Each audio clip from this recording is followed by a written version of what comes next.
Hello बच्चों, बोड़ा भाई यूट्यूब चैनल में स्वागत है। कुछ एमसीक्यूज जो बहुत इंपॉर्टेंट है, जो कि लास्ट ईयर के क्वेश्चंस हैं, उन लोगों को अब मैं करवा दे रहा हूँ इस वीडियो में, ठीक है। और चैनल से पहली बार जुड़े हो तो चैनल सब्सक्राइब कर लेना और जल्दी जल्दी दोस्तों को शेयर कर देना। तो चलिए स्टार्ट करते बिना देर किए। तो 1857 की क्रांति का नेतृत्व किसने किया था? तो 1857 की क्रांति का नेतृत्व तो मंगल पांडे ने किया था। तो मंगल पांडे आपका आंसर सही हो जाएगा। ये क्वेश्चन इंपॉर्टेंट है। चलिए आगे देखते हैं। महात्मा गांधी को महात्मा की उपाधि किसने दी थी? तो महात्मा गांधी जी को सबसे पहले कवि रविन्द्रनाथ टैगोर, याद रखिएगा, रविन्द्रनाथ टैगोर जी ने इन्हें महात्मा कहकर संबोधित किया था सबसे पहले, ठीक है। उपाधि भी वही हो जाएगा। तो देखिए, कांग्रेस ने किस गोलमेज सम्मेलन में भाग लिया था? तो ये क्वेश्चन का देखिए मैंने कितना रिपोर्ट दे दिया ताकि आप लोग याद रखिएगा। तो द्वितीय गोलमेज में, याद रखिए किस गोलमेज सम्मेलन में भाग लिया था कांग्रेस ने द्वितीय गोलमेज भाग लिया था। डेट भी याद रखिए कि 7 सितंबर 1931 को द्वितीय गोलमेज शुरू हुआ, जिसमें कांग्रेस ने भाग लिया, और 1 दिसंबर 1931 ईस्वी को समाप्त हो गया। सम्मेलन लंदन में था। इतना सारा इन्फॉर्मेशन याद रखना है, कोई भी क्वेश्चन आएगा तो यहाँ से आप लोग को निकल जाएगा। अकबरनामा किसकी रचना है? ये क्वेश्चन अगर आया तो देखिए क्या हो जाएगा। अकबरनामा अकबर की जीवनी है। याद रखिए, अकबरनामा क्या है? अकबर की जीवनी है। इसे आईने अकबरी भी कहते हैं। आईने अकबरी किसे कहते हैं? अकबरनामा को। और इसके रचनाकार कौन है? अबुल फजल। अगर पूछेगा आईने अकबरी कवि कौन है, रचयिता या लेखक, तो हो जाएगा अबुल फजल। याद रखिएगा, जो कि अकबर के नवरत्नों में से एक थे। अबुल फजल कौन थे? अकबर के नवरत्नों में से एक थे। तो ये सारे क्वेश्चन बहुत इंपॉर्टेंट मैं करवा रहा हूँ। जल्दी जल्दी आप लोग चैनल को सब्सक्राइब कीजिए और वीडियो लाइक भी कीजिए। वीडियो आप लोग लाइक नहीं कर रहे हैं। संविधान सभा के स्थायी अध्यक्ष कौन थे? तो क्या हो जाएगा कि 11 दिसंबर 1946 को डॉक्टर राजेंद्र प्रसाद को सभा का स्थायी अध्यक्ष चुना गया। किसको? डॉक्टर राजेंद्र प्रसाद को, ठीक है। तो ये स्थायी अध्यक्ष थे। इसके आगे देखिए, इसके 2 दिन पहले संविधान सभा की बैठक 9 दिसंबर 1946 को हुई, और उस दिन सभा ने अस्थायी अध्यक्ष के रूप में आर सच्चिदानंद सिन्हा को चुना था। अस्थायी अध्यक्ष कौन थे? याद रखिएगा, आर सच्चिदानंद सिन्हा, और जो स्थायी अध्यक्ष थे वो डॉक्टर राजेंद्र प्रसाद थे। दोनों का नाम याद रखिएगा कि अस्थायी पर कौन थे? आर सच्चिदानंद सिन्हा, और क्या बोलते हैं स्थायी रूप से डॉक्टर राजेंद्र प्रसाद। महात्मा गांधी जी के राजनीतिक गुरु कौन थे? ये क्वेश्चन भी बहुत इंपॉर्टेंट है, आता है एग्जाम में। तो महात्मा गांधी के राजनीतिक गुरु कौन थे? गुरु गोपाल कृष्ण गोखले। गुरु गोपाल कृष्ण गोखले। यहाँ पे मैं बहुत एक्सपेक्टेड करवा रहा हूँ एमसीक्यू जो आपके एग्जाम में आ सकते हैं। तो चैनल सब्सक्राइब करके जुड़िएगा, और आप लोग को टेलीग्राम ग्रुप में भी जुड़ जाना है। टेलीग्राम ग्रुप आप लोगों को पता होगा, रोजगार क्या है, बोर्ड आभा, चैनल का ही नाम है बोर्ड आभा, AABHA। आप लोग जुड़ जाइएगा बाकी सब्जेक्ट के लिए भी, ठीक है। तो कैबिनेट मिशन योजना के अध्यक्ष कौन थे? तो याद रखिए, कैबिनेट मिशन योजना के अध्यक्ष लॉर्ड पैथिक लॉरेंस थे। लॉर्ड पैथिक लॉरेंस थे। दरअसल क्या हुआ था कि 24 मार्च 1946 ईस्वी को भारतीयों को सत्ता हस्तांतरित करने के संबंध में कैबिनेट मिशन भारत आया था। इस मिशन के अध्यक्ष लॉर्ड पैथिक लॉरेंस थे, याद रखिएगा। इसके अतिरिक्त स्टैफोर्ड क्रिप्स तथा AV अलेक्जेंडर्स 2 अन्य सदस्य थे। याद रखिएगा अध्यक्ष कौन थे, कम से कम अगर इनका याद नहीं रहता सदस्य का नाम, तो याद रखिएगा अध्यक्ष कौन थे। अध्यक्ष कौन थे कैबिनेट मिशन योजना के? लॉर्ड पैथिक लॉरेंस, ठीक है। ये बहुत इंपॉर्टेंट क्वेश्चन है। चलिए देखिए और आगे क्वेश्चंस देखिए आप। हड़प्पा वासी किस वस्तु के उत्पादन में सर्वप्रथम थे? तो क्या हो जाएगा? कांसे के औजार। जल्दी जल्दी रिवीजन कीजिए, जो भी क्वेश्चन है सभी रिवीजन कर लीजिए आप। कार्बन डेटिंग के आधार पर विकसित हड़प्पा काल कब से कब तक माना जाता है? तो इसका क्या हो जाएगा? सेकेंड का आपका हो जाएगा यहाँ पे इनमें से कोई नहीं। याद रखिएगा, इनमें से कोई नहीं इसका आंसर हो जाएगा सेकंड का डी ऑप्शन। कार्बन डेटिंग के आधार पर विकसित हड़प्पा काल कब से कब तक जाना जाता है? तो इनमें से कोई नहीं, डी ऑप्शन बिल्कुल सही हो जाएगा। थर्ड का देखिए, सिंधु सभ्यता में गुजरात में बंदरगाह कौन सा था? कौन सा बंदरगाह था? लोथल। क्या हो जाएगा? लोथल। आगे देखिए, मोहनजोदड़ो कहाँ स्थित है? तो मोहनजोदड़ो पाकिस्तान में स्थित है। तो 4 का सी ऑप्शन सही हो जाएगा। आगे देखिए 5 में, हिंदू सभ्यता के घर किससे बनाए जाते थे? किससे बनाए जाते थे? 5 का ए हो जाएगा ईंट से। किससे बनाया जाता था? ईंट से। 6 में देखिए, सुमेर से प्राप्त अभिलेख के अनुसार नाविकों का देश किसे कहा गया है? तो किसे कहा गया है? मेलुहा को। किसको कहा गया? मेलुहा, ठीक है। चलिए 7 नंबर देखिए, हड़प्पा सभ्यता की सबसे विशिष्ट पूरा वस्तु क्या है? सबसे विशिष्ट पूरा वस्तु क्या है? तो डी हो जाएगा मुहर। क्या हो जाएगा? मुहर। शक संवत का आरंभ किसने किया? शक संवत का आरंभ किसने किया? तो 8 का ए हो जाएगा कनिष्क, ठीक है। यहाँ पे मैं 50 MCQ करवा दे रहा हूँ। बाकी आप लोग को हमारे वीडियोज़ के चैनल में, हमारे चैनल के वीडियोज़ में बहुत सारा हिस्ट्री का सेट मैंने करवा दिया है।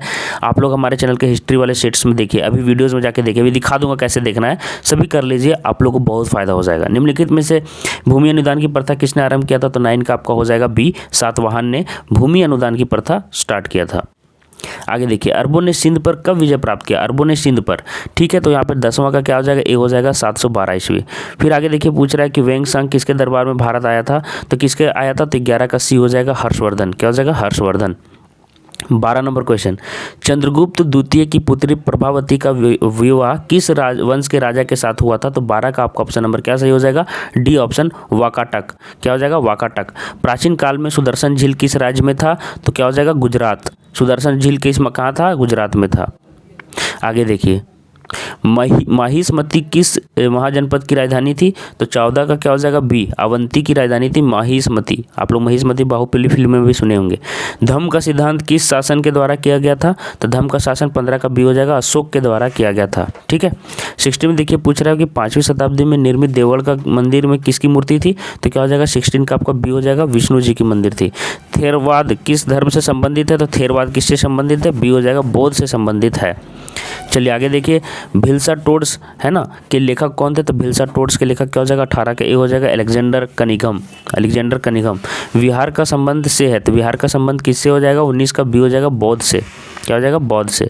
20 में देखिए पूछ रहा है कैलाशपति मंदिर एलोरा भारत के किस राज्य में है? तो एलोरा और अजंता ये क्वेश्चंस आते हैं। तो 20 का आपका ए हो जाएगा, महाराष्ट्र में। कहाँ? महाराष्ट्र में। मौर्य साल में सीता से क्या तात्पर्य था? तो मौर्य काल में सीता से क्या तात्पर्य था? 21 का सी हो जाएगा, राज की भूमि से प्राप्त आय से। ठीक है। चलिए, सूफी आंदोलन मूलतः कहाँ से प्रारंभ हुआ? तो 22 का ऑप्शन नंबर क्या सही हो जाएगा? 22 का ऑप्शन नंबर आपका ए सही हो जाएगा, दिल्ली। शंकराचार्य का मत निम्न में से कौन सा था? तो क्या हो जाएगा? शंकराचार्य का अद्वैतवाद उनका मत था। 24 देखो, 24 क्वेश्चन नंबर पूछ रहा है किस सूफी संत ने कहा था दिल्ली अभी दूर है? तो किसने कहा था दिल्ली अभी दूर है? तो हो जाएगा निजामुद्दीन औलिया ने ऐसा कहा था। 25 में देखिए, पाहन पूजे हरि मिले किसका काव्य पंक्ति है? किसका काव्य पंक्ति है? तो कबीर जी का। पाहन पूजे हरि मिले उन्होंने कहा है। फिर आगे देखिए, निम्न में से महाराष्ट्र के संत कौन थे? तो यहाँ पे देखिए सभी हैं, तुकाराम भी हैं, रामदास और ज्ञानेश्वर, सभी महाराष्ट्र के संत हैं। तो क्या हो जाएगा? इनमें से सभी आपका आंसर बिल्कुल करेक्ट हो जाएगा, डी ऑप्शन। चलिए आगे देखिए, 27 नंबर में क्या पूछ रहा है कि भक्ति आंदोलन को दक्षिण भारत से उत्तर भारत में लाने वाले संत कौन थे? तो 27 का आपका आंसर नंबर डी सही हो जाएगा, रामानंद। क्या हो जाएगा? डी, रामानंद।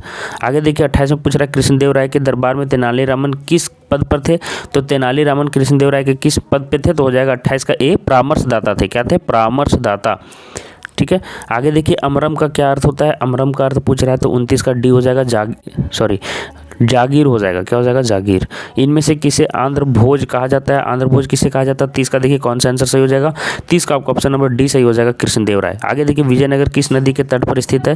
तो 31 का ए हो जाएगा, तुंगभद्रा नदी के तट पर है।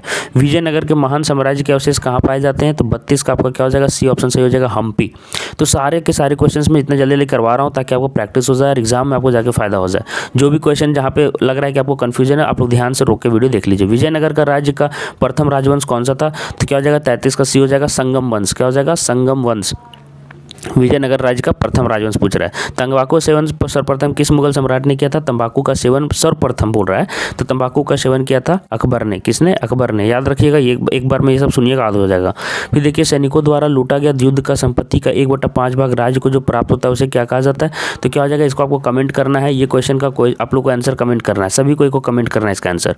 आगे देखिए, विभिन्न विद्याओं के विशेषज्ञ नवरत्न किनके दरबार में थे? तो नवरत्न किनके दरबार में थे? ये तो आसान क्वेश्चन, अकबर। फिर आगे देखिए, दीन इलाही संबंधित है, तो दीन इलाही अभी आप लोग को मैंने अभी समझाया था पिछले मतलब कि वीडियोस में कि अकबर को दीन इलाही कहा जाता था। ठीक है। आगे देखिए, मुगल चित्रकला किसके समय चरमोत्कर्ष पर थी? तो क्या हो जाएगा आपको? 38 का हो जाएगा, किसके समय पर चरमोत्कर्ष थी पेंटिंग वाला? तो हो जाएगा जहांगीर से। ठीक है। चलिए, फतेहपुर सीकरी को राजधानी किसने बनाया था? किसने बनाया था? अकबर ने। किसने? अकबर ने। शेख मुईउद्दीन चिश्ती की दरगाह कहाँ स्थित है? अजमेर में। ये बहुत इंपॉर्टेंट क्वेश्चन था, तो ये आपको मैंने करवा दिया। चलिए आगे और 10 क्वेश्चन देख लेते हैं, 7-8 क्वेश्चन, ताकि आप लोग को कंप्लीट करवा दूँ। अच्छा गाइज, आप लोग को हिस्ट्री का अगर सेट बाकी सेट भी देखना है तो कैसे देखना मैं बता दे रहा हूँ जल्दी से। बोर्ड आभा लिखिएगा, चैनल का नाम BOARD, बोर्ड AABH है। बोर्ड आभा ऐसे सर्च मारिए, और सर्च मारने के बाद आपको देखिए यहाँ पे मिल गया बोर्ड आभा। यहाँ पे आपको अंदर जाना है, यहाँ पे देखिए वीडियोज़ में जाइएगा। किस में जाइएगा? वीडियोज़ में। देखिए वीडियोज़ में जाने के बाद देखिए हिस्ट्री के मैंने बहुत सारे क्वेश्चन पेपर आप लोग को अपलोड किए थे। पहले देखिए हिस्ट्री, यहाँ देखिए हिस्ट्री है। फिर आगे और भी देखिए, ये भी हिस्ट्री है। देखिए मैंने बहुत सारा हिस्ट्री का सेट करवा दिया आप लोग को। ठीक है, आप लोग वहाँ देखिए पहले जाके, आप बहुत सारा, ये देखिए हिस्ट्री, फिर ये देखिए हिस्ट्री, मैंने 4-5 सेट करवा दिए। उतना सेट अगर आप लोग कर लेते हो तो बहुत फ़ायदा रहेगा। तो ये चारों सेट आप लोग जरूर कर लेना एग्जाम में जाने से पहले। तो चलिए बाकी के 3-4 क्वेश्चन और आप लोग को बता देता हूँ।